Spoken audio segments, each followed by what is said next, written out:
બને બીજા સમાજની હરોળમાં આ સમાજ આવી શકે એવું આજના તબક્કે આપણે બધા ભેગા મળી પૂજ્ય આદરણીય આપણા ભગવાન એવા સદારામ બાપાની સાક્ષીએ મનમાં નક્કી કરીએ કે અમારા સમાજમાંથી આડાવડ જો પરચુણિયું રહી ગયું છે તો વ્યસન પણ દૂર કરી દઈશું, એકબીજા ઉપર ઈર્ષા નહીં કરીએ, જ્યારે જ્યારે ભાઈને જરૂર પડે ત્યારે ભાઈને ભાઈ મદદરૂપ બને એવો ભાવ અમારા અંતરમાં પ્રગટ કરીશું. અને આ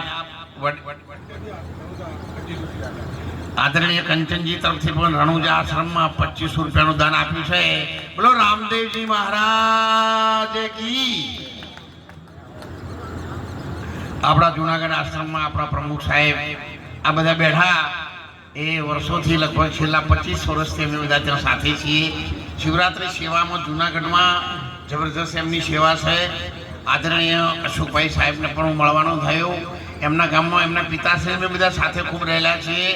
એમનો પણ 27 વર્ષથી પોખરણની અંદર જબરજસ્ત ધર્મશાળા આપણે બાદરસિંહભાઈ વડદવાળાની એમને બનાવી એ બધા છે સંચાલન કરે છે. એટલે એમને અને આદરણીય આપણા વંદનીય બાબાજી ઠાકોર સાહેબને તાળીથી બતાવો. આ બધાને સમાજ માટે આખી જિંદગી ઘસી નાખેલી છે. હવે તો માથા વાળે સાહેબના ને અમારા બધા ઓછા થઈ ગયા. એટલે એવું કોક અમારે લીટો તોડેલા છે તે લીટો હમ થોડું જોતા રહેજો અને ખૂબ આગળ વધતા રહેજો.